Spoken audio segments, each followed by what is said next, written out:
이렇게 제가 지금 말씀을 드리면서 쭉 설명을 드렸던 부분들이 어떻게 보면요, 박정희 대통령이 갖고 있는 굉장히 다른 두 개의 모습들을 서로 보여주는 그런 것 같아요. 그러니까 하나로만 얘기할 수 없는, 또 시기마다 박정희라고 하는 인물을 상징적으로 얘기할 수 있는 부분들이 바뀌어요. 그러니까 일본의 군인이었지만 곧바로 공산주의자가 됐고요. 또 이제 군사정부의 지도자가 될 때는 굉장히 비동맹적인 성격을 가지고 있었지만 또 한미동맹을 굉장히 강조를 했고, 경제성장의 지도자이면서도 사실 위기가 왔을 때 이걸 제대로 해결하지 못했던 부분들이 또 있었고, 한미동맹을 강화한다고 하면서 자주국방으로 나갔던, 왜 이런 변화들이 있었을까? 저는 그걸 이해하기 위해서는 박정희 정부 시기에 있었던 좀 다양한 중요한 변곡점들을 우리가 좀 봐야 된다라고 생각을 합니다. 우선 첫 번째 변곡점은 저는 군정 시기에 있었던 경제정책 실패라고 생각을 해요. 그러니까 처음에 박정희 대통령이 생각했던 거는 뭔가, 저는 약간은 사회주의적인 부분들이 있었던 것 같아요. 그게 이제 보여주는 게 1962년에 있었던 통화개혁입니다. 근데 이 시기에 통화개혁을 한 게 우리나라 두 번째 통화개혁을 한 건데요. 첫 번째가 1953년에 전쟁 기간 중에 통화개혁을 합니다. 근데 이때는 왜 했냐면 전쟁으로 인해서 인플레이션이 너무 심해지니까 경제가 완전히 망가지는 거예요. 뿐만 아니라 미국과 지금 원조를 가지고 협정을 맺으려고 하는데 50년에 이 전쟁이 시작될 때의 환율하고 53년의 환율이 바뀔 수밖에 없어. 인플레이션이 굉장히 컸기 때문에. 근데 이제 이승만 정부는 그걸 안 바꾸겠다고 하고 미국은 바꾸자고 하고, 이 논의 과정에서 이 통화를 정상화하기 위해서 통화 개혁을 할 수밖에 없었어요. 근데 5.16 쿠데타 직후에는 통화 개혁을 할 별로 명분이 없었는데 통화 개혁을 합니다. 이게 왜 하냐면 통화 개혁을 하면 국권화폐를 신권화폐로 바꿔야 됩니다.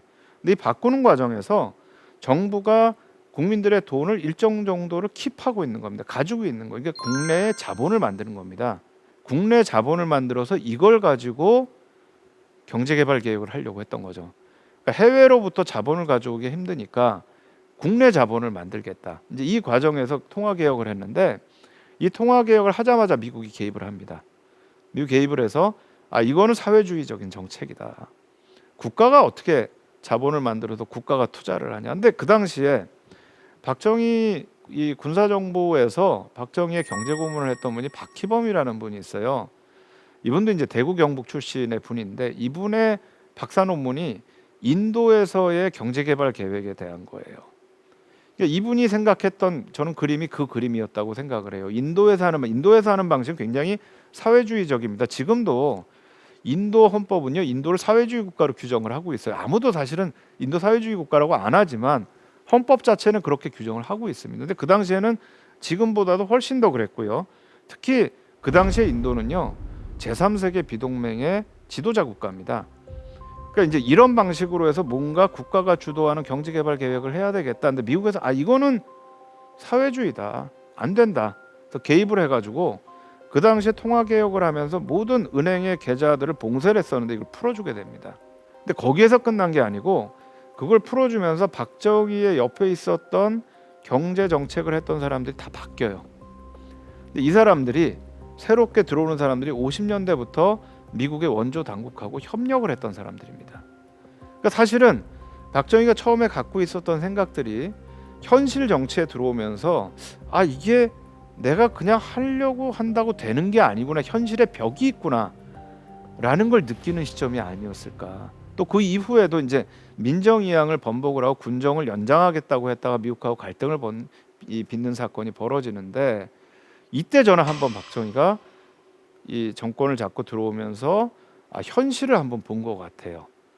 우리 현실이라는 게 어떻게 해야만 국가라는 걸 이끌어갈 수 있구나라는 걸 한번 느꼈던 것 같고요. 또 한번 바뀌는 게 이제 6.3 사태와 한일협정 그리고 베트남 파병입니다.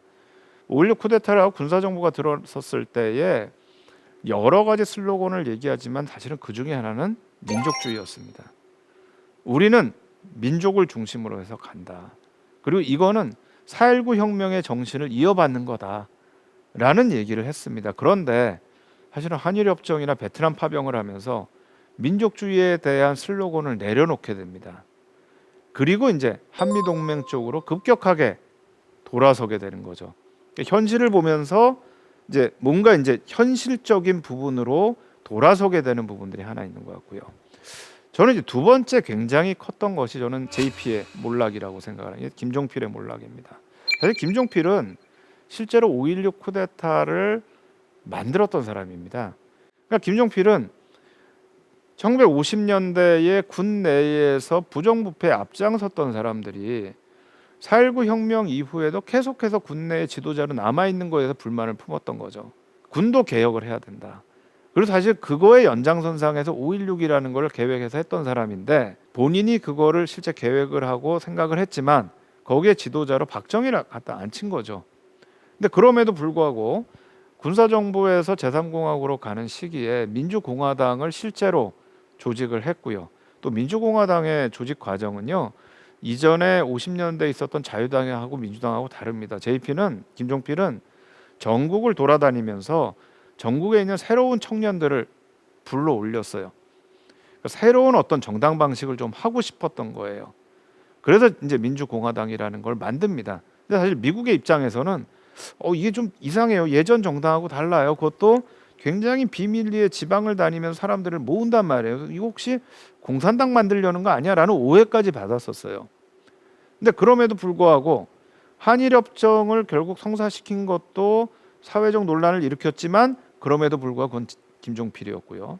또 민주공화당 내에서 박정희의 권력을 탄탄하게 한 것도 김종필이었습니다. 그런데 1969년에 삼선 개헌을 하면서 김종필이 몰락을 합니다.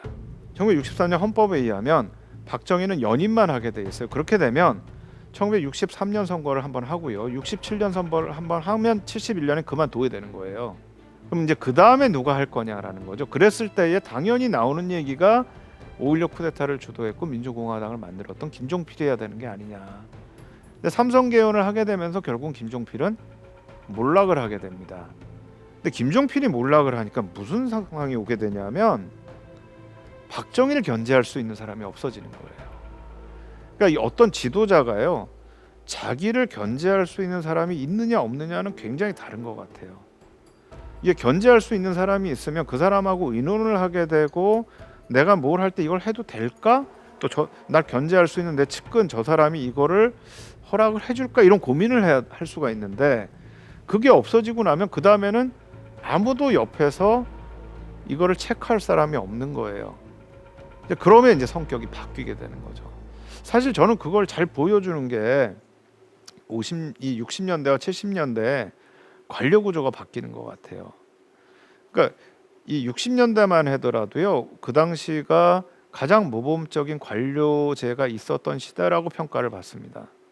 그런데 70년대가 되면 그게 이제 무너지는 게 중요한 정책을 만드는 게 국가 이 정부의 부서들이 만드는 게 아니고요, 청와대가 그걸 만들기 시작을 합니다.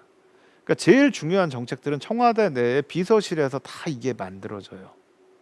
이렇게 되면 관료들이 이 자기가 있는 부처에서 열심히 해가지고 여기서 성과를 내고 승진을 하기보다는 어떻게 하면 내가 청와대에 좀 갈 수 있을까만 바라보게 됩니다.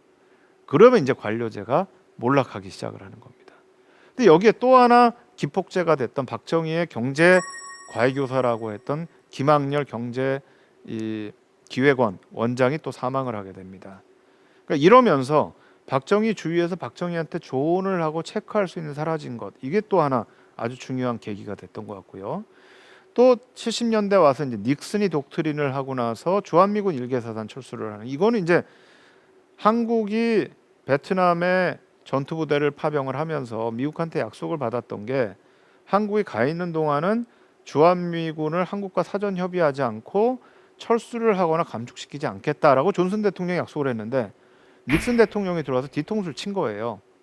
주한미군은 갑자기 한개사단을 철수를 시켜버린 겁니다. 한국 정부와 의논하지 않고 발표를 해버린 거예요. 이제 이때 나오기 시작한 게 자주국방 구호가 나오기 시작을 한 겁니다. 그리고 나서 이게 그 연장선상에서 75년에서 남베트남이 패망을 했을 때 그때 박정희 대통령이 성명을 발표를 하죠. 우방이라고 다 믿을 수는 없다. 사실은 남베트남 패망하는 시점에서 미국이 도와주질 않죠. 미국이 73년 초에 베트남에서 나오거든요. 파리 평화협정 이후에 나오고 한국군도 나오고요. 근데 75년에 망하는데 안 도와줬다는 거죠. 그래서 자주국방이라는 이제 부분들이 70년대부터 계속해서 한국 사회 굉장히 중요한 슬로건의 하나가 되고요. 그다음에 이제 왜 유신을 했을까? 사실 저는 거기에는 71년에 국가 비상사태 선포가 굉장히 중요하게 작동을 했던 것 같아요. 그러니까 이때가 미국이 중국하고 이렇게 접근을 하던 시기인데 미중이 접근을 하는데 중국은 우리한테 적이거든요. 근데 우리 동맹국인 미국이 중국한테 접근을 하는 거예요. 박정희한테는 굉장히 충격이죠. 그러니까 국가 비상사태를 선포를 합니다. 근데 사실 미국의 입장에서 보면은 70년부터 한국이 북한하고 적십자 회담을 시작을 해요. 그러니까 이게 뭔가 잘 풀리려고 하는데 왜 갑자기 국가 비상사태를 선포하지? 근데 박정희는 위기라고 느낀 거예요. 주한미군도 한계사는 나가지, 미국도 접근을 하지, 어떻게 하지? 야 이거 비상사태다 하고 선포를 했는데 보니까 검토를 해보니까 이 비상사태 선포한 내용들이 다 위헌 조항들이에요. 이게 국민의 자유를 이 비상사태에서는 좀 제한하겠다. 이게 안 되는 거예요. 안 되겠구나. 헌법을 바꿔야 되겠구나. 유신으로 가게 됩니다. 그리고 이제 개인적으로 마지막으로 큰 충격을 준 게 부인이었던 이제 유경수 여사가 사망한 사건. 그다음에 이제 코리아 게이트와 카터로 가면서 미국과의 갈등. 이 부분들이 박정희가 끊임없이 사실은 변화해 가는 데에 중요한 어떤 변곡점들이 됐던 것 같아요. 그러니까 이 지금 1917년에 태어나서 79년까지를 보지 않고요. 박정희가 대통령으로 있었던 시기만 보더라도 이 안에서 박정희를 바꿨던 수많은 그런 사건들이 존재했다라는 것을 알 수가 있습니다. 근데 그럼에도 불구하고요. 제가 좀 흥미롭게 보는 거는요. 관통하는 부분이 있는 것 같아요. 이념적으로 관통하는 게 아니고 국가 운영 방식인데요. 일단 강한 지도자 그리고 그 강한 지도자가 이끄는 강한 국가라고 하는 부분은 관통을 하는 것 같아요. 이게 이제 국가혁명과 나에 보면 박정희가 본인이 본받아야 될 4개의 어떤 지도자와 모델 얘기를 합니다. 이 순서대로 보면 맨 왼쪽이 이집트의 나세르입니다. 이집트의 이분도 이제 장교였는데 원래 왕정 국가인 거를 뒤집어 버리고 수에즈 운하를 국유화를 하면서 이집트의 근대화를 이끌었던 어떤 비동맹의 지도자라고 할 수가 있고요. 두 번째 있는 사람이 비스마르크입니다. 독일을 통일을 하고 독일의 근대화를 이끌었던 지도자고요. 세 번째가 일본의 메이지 왕입니다. 우리가 얘기하는 메이지 유신을 이끌었던 사람이고 네 번째가 터키의 케말 파샤입니다. 1920년대 이후에 터키의 근대화를 이룩했던 사람입니다. 이 네 사람의 공통점이 강력한 리더십을 가지고 국가가 중심이 된 근대화 과정을 이끌었던 사람입니다. 근데 박정희 시대를 통해서 박정희란 개인은 조금씩 이 변화를 겪어갑니다. 아까 말씀드렸던 변곡점을 통해서. 그러나 박정희가 만들려고 했던 사회와 박정희가 만들려고 했던 또 박정희가 추구했던 그런 어떤 국가 정치 시스템은 큰 틀에서는 초질관하게 갑니다. 강력한 국가, 강력한 지도자. 사실 이게 어디서 왔는가? 제가 주목하는 것은 만주입니다. 근데 박정희가 젊었을 때 가장 이 혈기왕성하고 가장 이 머리가 잘 돌아가고 생산적일 때 영향을 받고 있었던 곳이 바로 만주입니다. 근데 이 만주는요, 일본의 군국주의자들이 이상국가를 세우려고 했던 곳이 만주입니다.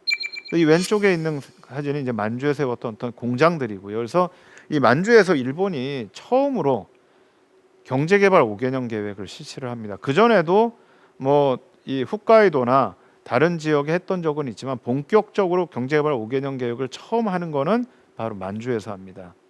그다음에 이제 오족협화라고 해서 만주에 너무나 많은 이 소수민족들이 살고 있기 때문에 이 오족이라고 하는 다양한 민족들이 하나로 좀 협해야 된다. 이게 뭔가 국가를 중심으로 해서 사회가 통합돼야 된다라고 하는 메시지. 뭔가 어떤 강력한 국가 시스템을 가지고 국가가 주도하는 경제를 통해서 이상적인 사회를 만들어야 된다.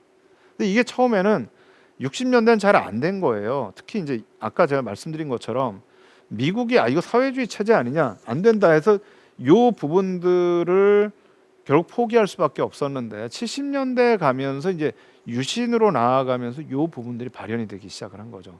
근데 초지일관 어쨌든 강력한 지도자가 강력한 국가를 통해서 무언가를 해야 된다라는 생각은 계속됐던 게 아닌가. 그래서 결국은 많은 변화를 겪었음에도 불구하고 큰 틀에서 국가와 지도자라고 하는 또 이런 부분은 또 변하지 않고 계속됐던 부분들이 있었던 것이 아닌가라고 생각을 합니다.